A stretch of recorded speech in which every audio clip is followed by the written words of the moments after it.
मालती जी अपने पोते शुभम के जन्मदिन की पार्टी में हाथों में कोल्ड ड्रिंक लिए पास की ही प्लास्टिक कुर्सी पर बैठी हैं। पीछे से एक बच्चा आकर के धक्का दे देता है, जिसकी वजह से कोल्ड ड्रिंक सोफे पर गिर गई। बहू ने देखा तो भारी महफिल में अपनी सास पर चिल्लाती हुई बोली, तुम्हें बिल्कुल भी तमीज नहीं है कि सोफे के आसपास कैसे बैठ जाता है। मेरा इतना महंगा सोफा गंदा कर दिया। अरे तुम गांव के लोग हमेशा गांव के गंवार ही रहोगे। प्लास्टिक की कुर्सियों के आगे कुछ और इस्तेमाल करना ही नहीं आता है। मेरे इतने महंगे सोफे को गंदा कर दिया। अब जल्दी से कपड़ा लाकर के पूरे सोफे को अच्छे से साफ कर दो। सबके सामने बहू ने मालती जी की इतनी बेइज्जती कर दी। मालती जी रसोई से कपड़ा लाकर सोफे को साफ कर देती हैं। उनकी आंखों में आंसू है। दरअसल सर्दियों के दिन है। मालती जी आंगन में बैठी धूप सेक रही है। तभी कमरे में लगा हुआ लैंडलाइन फोन बज उठता है। मालती जी भागकर फोन को उठाती है। दूसरी तरफ उनका बेटा है। कैसी हो माँ? चरण स्पर्श। खुश है बेटा, बहुत दिनों बाद फोन किया। तेरे फोन का तो मैं कब से इंतजार कर रही थी। तुम्हारे पिताजी से भी कहा था कि राजन से बात कर दे, लेकिन तुम्हारे पिताजी के मोबाइल का बैलेंस खत्म हो गया था। मैंने कितनी बार कहा कि डलवा लो, लेकिन आजकल करते करते पूरा हफ्ता निकल गया, इसीलिए एक हफ्ते से बात नहीं हो पाई है। अच्छा हुआ कि तेरा फोन आ गया। मैं कह रही थी बेटा, तेरे मामा के इधर शादी है, तुम और बहू समय से आ जाना। मामा ने सबको आने के लिए कहा है। राजन की का फोन स्पीकर पर था। उसकी पत्नी नीलम भी सारी बातें सुन रही थी। अपनी सास की बात सुनते ही वह तपाक से बोली, मामा के इधर शादी है तो आप लोग चले जाए। हम लोग इतनी दूर से कैसे आएंगे? इतना खर्चा करके बार बार हमसे नहीं आया जाता है। हम कौन सा नजदीक है जो हर शादी फंक्शन में पहुंच जाए। इतनी दूर रहते हैं तो हम तो नहीं आ पाएंगे, और फिर आने जाने में इतना सारा पैसा खर्च होता है। मालती जी अपनी बहू की बात स्पष्ट रूप से सुन लेती है। कुछ देर के लिए फोन पर एक चुप्पी होती है। फिर मालती जी चुप्पी को तोड़ती हुई कहती है, बेटा बहू कुछ कह रही है क्या? नहीं माँ, वह कुछ नहीं कह रही। पास में ही टीवी चल रहा है, उसी की आवाज आ रही है। राजन ने बात को बदलते हुए कहा। लेकिन मालती जी ने तो सारी बात सुन ली थी। राजन कहता है, माँ तुमसे ये कहने के लिए फोन किया था कि अगले महीने हम शुभम का जन्मदिन मना रहे हैं। वह पूरे 5 साल का हो गया है, तो आपको और पापा को अपने पोते को आशीर्वाद देने के लिए आना है।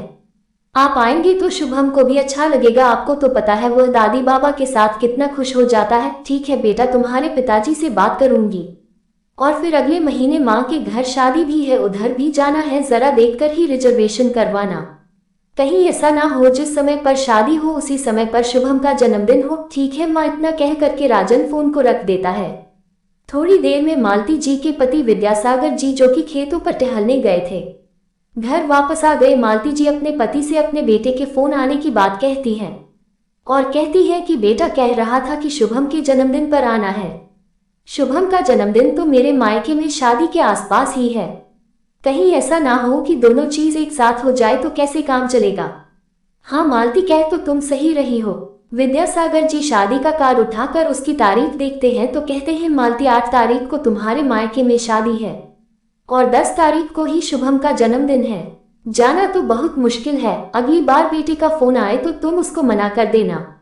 बोल देना फिर कभी आ जाएंगे। तुम्हारे मायके की शादी झांसी में है और राजन दिल्ली में रहता है। शादी के दूसरे दिन ही इतनी दूर का सफर तय करना बहुत मुश्किल है। मालती जी कहती है, पहले तो आप अपने फोन को रिचार्ज करवा लो, तभी तो अपने बेटे से बात कर पाओगी, वरना उसके फोन का इंतजार ही करते रहोगे। आपसे भी कितनी बार कहा है कि जैसे ही आपके फोन का रिचार्ज खत्म होता है तो उसको चार्ज करा लिया करो, लेकिन नहीं, हफ्ता 10 दिन तो तुम उसको ऐसे ही निकाल देते हो। जब बिल्कुल ही उस पर फोन आने बंद हो जाते हैं तब जाकर के चार्ज करवाते हो। अपनी पत्नी की बात सुनकर के विद्यासागर जी हंसते हुए कहते हैं, ठीक है भगवान, आज शाम को ही अपने फोन को चार्ज करवा लूंगा। बहुत तेज भूख लगी है, जल्दी से बताओ खाने में क्या बनाया है। पहले खाना खिलाओ तब जाकर कुछ काम करूंगा। मालती जी रसोई से अपने पति के लिए खाना लाती है। धूप में ही चटाई बिछा करके विद्यासागर जी खाना खा लेते हैं। विद्यासागर जी और उनकी पत्नी मालती जी यूपी के एक छोटे से गाँव में रहते हैं। उनका गाँव बहुत ही पुराने समय का बना हुआ है, जिसमें बीचों बीच एक बहुत बड़ा आंगन है। एक तरफ 2 कमरे बने हैं और एक कच्चा कमरा बना है, जिसमें मालती जी ने अपने घर की उन चीजों को रखा हुआ है जिनको वह इस्तेमाल नहीं करती हैं, और कुछ पुरानी चीजें जैसे चूल्हा और चकिया भी रखी है। भले ही अब उनका इस्तेमाल नहीं करते हैं, लेकिन उनको वह संभाल के रखे हुए हैं। कितनी बार विद्यासागर जी ने कहा है कि अब इस चकिया का क्या काम है, इसको हटा दो, फालतू में छोटे से कमरे में इतनी सारी जगह घेर के रखी है। लेकिन मालती जी को चकिया से इतना ज्यादा मोह है कि वह उसको हटा तक ही नहीं है। गांव में रहते हुए उनकी जरूरतें भी ज्यादा नहीं है, थोड़े से में ही काम चल जाता है। अभी 7 साल पहले उनके बेटे राजन की शादी हुई थी। राजन की शादी में ढेर सारा सामान मिला था, लेकिन नीलम अपनी शादी का सारा सामान अपने साथ दिल्ली ले गई। एक भी सामान उसने घर पर नहीं छोड़ा था। मालती जी ने भी कुछ नहीं कहा था। ठीक है, तुम्हारा सामान है, ले जाओ। वैसे भी गांव में मुझे इन सारी चीजों की जरूरत नहीं है। TV, sofa, fridge, cooler, AC सब कुछ बहू अपने साथ शहर ले गई। विद्यासागर जी को टीवी देखने का बहुत शौक था। उन्होंने हल्का फुल्का अपने बेटे से कहा भी था कि चलो घर में टीवी आ गई है, तब तो वह आराम से घर पर बैठकर न्यूज सुन सकेंगे। लेकिन बहू ने टीवी को गांव में छोड़ने से साफ साफ इनकार कर दिया था।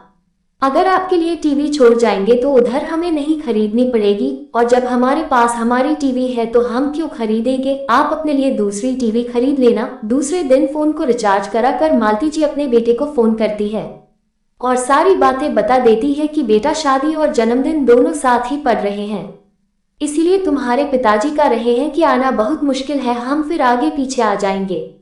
अपनी सास की बात सुनकर के नीलम भगती हुई अपने पति के हाथ से फोन ले लेती और कहती है, हाँ आपको तो उधर के फालतू के काम करने की पड़ी है, लेकिन मेरे बेटे के जन्मदिन में आने से मना कर रही है। एक तो आपको बुला रहे हैं, ऊपर से भाव खा रही हो, पूरे मोहल्ले के बच्चों के जन्मदिन मनाती फिरती हो, लेकिन अपने पोते के जन्मदिन में आने से मना कर रही हो। कैसी दादी हो तुम उसकी। नहीं बहू, ऐसी बात नहीं है, मेरा तो आने का बहुत मन है, लेकिन पता नहीं इतने कम समय में मैं आ भी पाऊंगी या नहीं, और कहीं आ गई और रास्ते में बीमार पड़ गई तो बड़ा मुश्किल हो जाएगा। ठीक है, लेकिन तुम गुस्सा मत हो, मैं एक बार फिर से तुम्हारे पिताजी से बात करके देखती हूँ। अगर वह तैयार हो जाते हैं तो मैं आ जाऊंगी। हाँ माँ जी, आ जाना और धान के कपड़े लेकर के आना, साथ में अपने पोते के लिए कुछ अच्छा सा गिफ्ट भी लेकर आना। वही पहले की तरह कपड़े लेकर के मत आ जाना। जो आप पास वाले शहर में जाकर के पीपल के नीचे वाली दुकान से कपड़े खरीद लेती हो, वह तो लेकर बिल्कुल भी मत आना। मुझे उसके कपड़े और उन कपड़ों की क्वालिटी बिल्कुल भी पसंद नहीं है, मैं ऐसे कपड़े अपने बेटे को नहीं पहनती हूँ। बहू की बात सुनकर के मालती जी चुप हो गई। अब आप कुछ बोल क्यों नहीं रही हो, चिल्लाती हुई नेहा बोली। 8 तारीख की शादी है, 9 तारीख का रिजर्वेशन करवा दिया है, 10 तारीख को आप लोग सुबह सुबह ही दिल्ली पहुंच जाएंगे, इससे ज्यादा मुझे कुछ नहीं सुनना है। बहू की बातें सुनकर के मालती जी का चेहरा फीका पड़ गया। पहले तो उनको अपने बेटे के पोते के जन्मदिन में जाने की बड़ी खुशी हो रही थी, लेकिन बहू की इतनी बेइज्जती भरी बातों को सुनकर के उन्हें लग रहा है कहीं ऐसा ना हो उधर पहुंच करके वह कोई गलती कर दे, बहू कोई बखेड़ा खड़ा ना कर दे। रही बात अपने पोते को गिफ्ट या उपहार देने की, तो जितना मेरे से बन पड़ता है उतना मैं उसको दे देती हूँ, और मेरा सब कुछ मेरे बेटे और पोते का ही तो है। आखिरकार शादी का समय भी नजदीक आ गया। विद्यासागर जी और मालती जी शादी में चले जाते हैं। रात भर जागने के बाद सभी लोग थक जाते हैं। मालती जी का भी कुछ ऐसा ही हाल था। पूरी रात जागने के बाद ऐसे लग रहा था कि कहीं उन्हें सोने को मिल जाए, लेकिन रात में ही उनकी दिल्ली जाने की ट्रेन थी। थकी हारी मालती जी दिल्ली वाली ट्रेन में अपने पति के साथ बैठ जाती है। ट्रेन में मालती जी की तबीयत अचानक से खराब हो गई। शादी में तेल मसाले वाला खाना खाने से उनका पेट खराब हो गया। पूरी रात में कम से कम में 4 से 5 बार वॉशरूम गई होंगी। इसकी वजह से वह और भी बुरी तरह से थक गई थी। सुबह 4 बजे ही दिल्ली के स्टेशन पर पहुंच गई। उधर उनका बेटा राजन स्टेशन लेने के लिए पहुंच गया। स्टेशन से सीधे अपने माता पिता को घर लेकर गया। घर पर देखा तो सभी लोग सो रहे थे, पोता भी सो रहा था, और वैसे भी शहरों में सुबह 4 बजे कौन उठता है, उनकी सुबह तो 7 बजे तक होती है। मालती जी ने बहू को इतनी रात को जगाना सही नहीं समझा, उनकी तबीयत कुछ ठीक नहीं थी। उनका बेटा राजन अपने पिताजी से कमरे में बैठकर बातें करने लगा। मालती जी इतनी थकी हुई थी कि वह बाहर हाल में डले हुए सोफे पर ही बैठे बैठे सो गई। विद्यासागर और राजन भी उसी कमरे में सो गए। सुबह के 7 बजे जब बहू सोकर उठी और उसने अपनी सास को सोफे पर सोते हुए देखा, उसकी तो त्योरियां ही चढ़ गई। अपनी सास को हाथ झकझोरते हुए बोली, मां जी आप सोफे पर क्यों सो रही हैं? सोफा सोने के लिए नहीं होता है, बैठने के लिए होता है। तुम तो पूरा पसर कर सोफे पर लेटी हुई हो। आधी नींद में आंखों को मिलती हुई मालती जी हड़बड़ा कर उठती हैं। बहू को सामने देखकर के वह कहती है, क्या कह रही थी बहू? मैं तो तुम्हारी बात को ठीक से सुनी ही नहीं पाई। तुम्हारी यही समस्या है, कुछ भी कहो तुम्हें कुछ समझ ही नहीं आता है। मैं कह रही थी तुम्हारे बिस्तर मैंने रात में ही दूसरे कमरे में करते लगाकर रखे थे, फिर भी तुम सोफे पर सो गई। तुम्हें पता है सोफे पर नहीं सोया जाता है। बहू की आवाज सुनकर के विद्यासागर भी जाग जाते हैं। वह कहते हैं, अरे बहू, तुम्हारी माँ जी की तबीयत रात भर से ठीक नहीं थी, परसों भी ठीक से सोई नहीं, इसीलिए कल सोफे पर रात में बैठे बैठे ही सो गई। पूरी रात ट्रेन में भी नहीं सो पाई थी। जब सोफे पर सो गई तो मैंने और राजन ने उसको जगाना सही नहीं समझा। बड़ी मुश्किल से तो नींद आई थी। अपने घर की कुछ बात ही अलग होती है। देखो घर में आते ही कितनी सुकून से सोफे पर सो गई थी। बहू धीरे से मुंह में बड़बड़ाती है, अपना घर? यह आपका घर नहीं है, मेरा घर है। बड़े आराम से कह दिया अपना घर। नीलम अपनी बात को इतनी धीमी से कहती है कि कोई उसको सुन नहीं पाता है। अपने ससुर के सामने तो नीलम कुछ नहीं कहती, लेकिन उनके कमरे में जाते ही नीलम फिर से अपने साथ से भड़क जाती है। माँ जी, आपको कुछ तो सोचना चाहिए था, लेकिन आप सोचेंगी भी कैसे? मैं भी आपसे क्या उम्मीद लग रही हूँ? अरे आपने तो कभी सोफे देखे ही नहीं है, कभी आपके घर में है ही नहीं, तो सोफे को इस्तेमाल करना कैसे आएगा? आप तो सोफे को बैग की तरह इस्तेमाल कर रही है। आपने कभी इन चीजों को देखा हो तभी तो उनकी अहमियत जानेंगी। पूरी जिंदगी तो चारपाई पर लेटी रही हो और प्लास्टिक की कुर्सियों को इस्तेमाल करती रही हो, वह भी न जाने कितनी पुरानी गांव में कुर्सियां पड़ी है। उन कुर्सियों से तो प्लास्टिक भी झड़ झड़ के निकल रहा है, तो मेरा इधर इतना सुंदर इतना महंगा मखमल के जैसा सोफा देख कर के तुम्हें नींद तो आ ही जाएगी। मालती जी अपनी बहू का मुंह ताकती रह गई। उन्हें समझ में नहीं आ रहा था कि उन्होंने ऐसा कौन सा गुनाह कर दिया है जो बहू सुबह सुबह इतना बड़बड़ा रही है। बिना ये जाने कि माँ जी आप कैसी हो, इतनी दूर का सफर तय करके आई हो, शादी कैसी रही है, कुछ भी नहीं पूछा, यहाँ तक कि चाय पानी तक के लिए नहीं पूछा, उल्टा सुबह सुबह मुझसे भड़क रही है। मालती जी को अपनी बहू की सोफे वाली बात बहुत बुरी लगती है। सोफे से उठकर अपने कमरे में आ गई।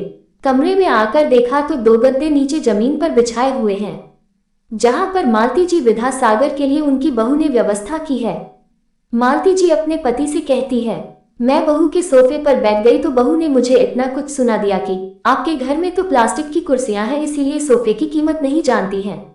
आकर के सोफे पर सो गई और तुमने मुझे जगाया भी नहीं। मेरी आंख लग गई तो मैं क्या करूं? विद्यासागर जी कहते हैं, अरे इतनी बड़ी बात नहीं है जो तुम दिल पर ले रही हो, सो गई थी तो क्या हो गया, सोने से सोफा टूट थोड़े गया है, जैसा था वैसा ही है। सुबह सुबह बहू ने चाय बना करके सबको पिलाई और मालती जी से कहती है, माँ जी मैं नहाकर मार्केट जाऊंगी, मुझे घर के डेकोरेशन के लिए बहुत सारा सामान खरीदना है, केक वगैरह भी लेने जाना है। आप तो घर पर ही रहेंगी तो ऐसा करना, दोपहर का खाना आप तैयार कर लेना, शाम का तो सारा खाना बाहर से आएगा, तो आपको बनाने की जरूरत नहीं है। बहू मेरी तबीयत तो कल रात से ही ठीक नहीं है, मुझसे खाना नहीं बन पाएगा, 2 दिन से ठीक से सो भी नहीं पा रही हूँ, कल ट्रेन में तो पूरी रात तबीयत खराब रही है। मालती जी की बात सुनकर कि बहू पूरी तरह से चिड़चिड़ा जाती है। उसे लगता है कि अपनी सास के आने के बाद वह घर के कामों से पूरी तरह से फ्री हो जाएगी, लेकिन ये क्या, मां जी ने तो तपाक से मना कर दिया है। चिड़चिड़ाती हुई रसोई में गई और दाल चावल बनाकर रख दिए, लेकिन आज अपनी सास की वजह से उसका पूरा मूड खराब हो गया है, क्योंकि उसे सबके लिए खाना बनाना पड़ा। शाम को पार्टी की तैयारी चल रही है। राजन ने अपने ऑफिस के सभी लोगों को बुलाया है और नीलम ने भी अपने आस पड़ोस के सभी लोगों को अपने बेटे के जन्मदिन की पार्टी में बुलाया है। साथ ही साथ उसके मायके के भी भाई भाभी और मम्मी पापा भी आए हैं। केक काटने के बाद नीलम की नजर अपनी सास के ऊपर होती है कि वह मेरे बेटे को क्या तोहफा देने वाली है। उसे अपनी सास के हाथ में कोई तोहफा नजर नहीं आता है। मालती जी जब अपने बेटे का टीका करते हैं तो उसे 2100 का एक लिफाफा पकड़ा देता है। लिफाफा देख करके बहू कहती है, ये क्या मां जी आपने पैसे दे दिए, कोई गिफ्ट लेकर के नहीं आई? मालती जी धीरे से कहती है, बहू तुम्हें मेरा दिया हुआ गिफ्ट पसंद नहीं आता है, इसीलिए मैंने इस बार अपने पोते के लिए कोई गिफ्ट या कपड़े नहीं खरीदे हैं, पैसे दे दिए हैं, इन पैसों से तुम अपनी पसंद के पोते के कपड़े खरीद लेना। मालती जी की बात सुनकर के फिर से नीलम का मुंह बन गया कि उनकी सासू माँ ने उसे जवाब दे दिया। वह तो समझती थी कि उसकी सासू माँ गांव की एकदम से सीधी सादी है, वह उससे जो कहेगी वह कर देगी, घर के काम कराएगी और जैसा कहेंगे वैसा करेगी। लेकिन कहीं ना कहीं अपनी सासू माँ के जवाब से नीलम के मन में सासू माँ के प्रति खुन्नस भरती जा रही थी। उसे ऐसे लग रहा था कि अभी वह सासू माँ पर बड़बड़ा दे या कुछ बोल दे। केक काटने के बाद सभी लोग खाना खाने लगते हैं। कुछ लोग डाइनिंग टेबल पर बैठे हैं तो कुछ लोग सोफे पर आकर खाना खाने लगते हैं। मालती जी सोफे के पास में ही एक कुर्सी पड़ी है उस पर बैठ गई, क्योंकि बहू ने उनसे सुबह इतना कुछ कहा था जिसकी वजह से उनका सोफे पर बैठने का बिल्कुल भी दिल नहीं था। और उन्होंने सोच लिया था जितने दिन घर में रहेंगी वह बहू के सोफे पर बिल्कुल भी नहीं बैठेगी। तभी अचानक से पीछे से एक बच्चा आया और मालती जी को धक्का दे दिया। मालती जी के हाथ में कोल्ड ड्रिंक का गिलास था। वह कोल्ड ड्रिंक बहू के सोफे पर फैल गई। बहू की नजर जैसे ही सोफे पर गई तो वह सबके सामने अपनी सास से चिल्लाती हुई बोली, यह क्या है मां जी, तुम्हें जरा सी भी तमीज नहीं है? तुमने इतने महंगे सोफे पर कोल्ड ड्रिंक गिरा दी है। अरे जरा दूर होकर के नहीं पी सकती थी? बच्चों से भी बदतर हरकतें हैं तुम्हारी। अरे तुम क्या जानो महंगी चीजों का, और सोफे का रख रखाव तुम्हारे पास तो प्लास्टिक की कुर्सियां हैं, कहीं भी रख दो, कैसे भी इस्तेमाल कर लो, पर महंगे सोफे को इस्तेमाल करने का तरीका भी आना चाहिए। मैं तो तुम्हारी इन हरकतों से तंग आ गई हूँ। शायद मैंने तुम्हें सुबह अपने सोफे पर लेटने से मना किया था, इसलिए तुमने मेरा सोफा गंदा कर दिया। अरे बहू कैसी बातें कर रही हो? मैं अपने ही घर में बहू बेटे का सोफा गंदा क्यों करूंगी? वह तो गलती से पीछे से एक बच्चे ने धक्का दे दिया और कोल्ड ड्रिंक सोफे पर गिर गई। अब इसमें मेरी क्या गलती है? सही कहते हैं लोग कि तुम गांव के लोग ना देहाती चीजों को और प्लास्टिक की कुर्सियों को इस्तेमाल करने के लायक ही हो। सोफे और डाइनिंग टेबल को इस्तेमाल करने की तुम्हारी औकात नहीं है। अब जल्दी से रसोई से कपड़ा लेकर आओ और पूरे सोफे को अच्छी तरह से साफ कर दो। आसपास बैठे हुए सभी लोग मालती जी और उनकी बहू को देख रहे हैं। मालती जी की आंखों में आंसू आ गए। अरे सुबह बहू ने जो कहा सो कहा, लेकिन आज सबके सामने उसने इस तरह से डांट दिया है, उन्हें बिल्कुल भी पसंद नहीं आ रहा था। वह अंदर से कपड़ा लाए और सोफे को साफ कर दिया। इसके बाद वह कमरे में आकर के बैठ गई। पूरी पार्टी में उन्होंने भाग नहीं लिया। पार्टी में बैठे हाय विद्यासागर भी अपनी बहू की सारी बातों को और उसको हरकतों को देख रहे थे। उन्हें भी यह सब पसंद नहीं आया, लेकिन सबके सामने उन्होंने बहू से कुछ भी कहना सही नहीं समझा, नहीं तो उनमें और बहू में फर्क क्या रह जाता। सबके चले जाने के बाद दूसरे दिन विद्यासागर जी अपने बेटे से कहते हैं, बेटा इधर कहीं पास में बैंक हो तो मुझे ले चलो। राजन कहता है, क्या हुआ पिताजी, कुछ काम है क्या आपको? अगर पैसे कम पड़ गए हो तो मैं आपको दे देता हूँ। नहीं बेटा, मुझे 2-4 हजार नहीं चाहिए, तुम बैंक चलो, मुझे अपने खाते से पूरे 2 लाख रू निकालने हैं। पापा इतने सारे पैसे क्यों निकालने हैं? डाइनिंग टेबल पर बैठी हुई नीलम ने अचंभित होते हुए कहा, अरे बेटा वह गांव में प्लास्टिक की कुर्सियां बहुत पुरानी हो गई हैं, तो मैं सोच रहा हूं तुम्हारी माँ के लिए एक अच्छा सा सोफा खरीद दूं, जिससे उसे भी सोफे पर बैठने की आदत हो जाए। जब कभी तुम्हारे पास आए तो तुम उसे अपने सोफे पर बैठने से यह कहकर मना करो कि उन्हें सोफे पर बैठने की आदत नहीं है। अपने ससुर जी की बात सुनकर के बहू का चेहरे का रंग ही उतर गया। विद्यासागर जी आगे कहते हैं, बहू तुम यह मत समझना कि हम कोई चीज सामान खरीद नहीं सकते हैं, लेकिन हाँ गांव में हमारी जरूरतें सीमित है, इसीलिए हम उन चीजों को ज्यादा महत्व नहीं देते हैं। उनके बिना हमारा काम चल जाता है, लेकिन ऐसा नहीं है कि हम उन चीजों को खरीद नहीं सकते हैं। अगर तुमने उन चीजों को खरीद लिया है तो उन चीजों का घमंड भी मत दिखाओ। अपने ससुर जी की बात का नेहा के पास कोई जवाब नहीं था। अंदर कमरे में जाकर अपने पति से कहती है, बूढ़ा बुढ़ापे पर 2 लाख का सोफा खरीदेगा और वह भी गांव के लिए, इसका दिमाग सठिया गया है क्या? राजन अपनी पत्नी को डांटता हुआ कहता है, तुम्हें इससे क्या लेना देना है? पिताजी के पैसे हैं, उन्हें जहां खर्च करने होंगे करेंगे। तुम भी तो अपने पैसे अपने हिसाब से खर्च करती हो, और तो और अपनी चीजों को इस्तेमाल भी नहीं करने देती हो। और कल तुमने मेरी माँ के साथ जो व्यवहार किया है उस हिसाब से पिताजी बिल्कुल ठीक कर रहे हैं। चारों तरफ से जवाब खाने के बाद नीलम एकदम से चुप हो गई और विद्यासागर जी अपने बेटे के साथ बैंक निकल गए पैसे निकालने के लिए। गांव जाकर के उन्होंने 2 लाख का बहुत ही शानदार सोफा खरीदा और अपने घर के एक कमरे में उन्होंने उस सोफे को डाल दिया। इतने महंगी सोफे को अपने सास ससुर के पास गांव में देख करके नीलम जलकुट गई। लेकिन जिसका जैसा स्वभाव होता है, अगर किसी के साथ बुरा करता है तो उसे जवाब मिलना भी जरूरी होता है। आज नीलम को उसके ससुर जी ने ऐसा जवाब दिया है कि जिसकी गूंज उसके कानों में हमेशा रहेगी। वह कभी नहीं भूल पाएगी कि उसने अपनी सासू माँ को सोफे पर बैठने से मना किया था। अगर आपको वीडियो अच्छी लगी तो इस वीडियो को लाइक करके चैनल को सब्सक्राइब कर देना। आपका एक सब्सक्राइब मेरे लिए 1 लाख के बराबर है।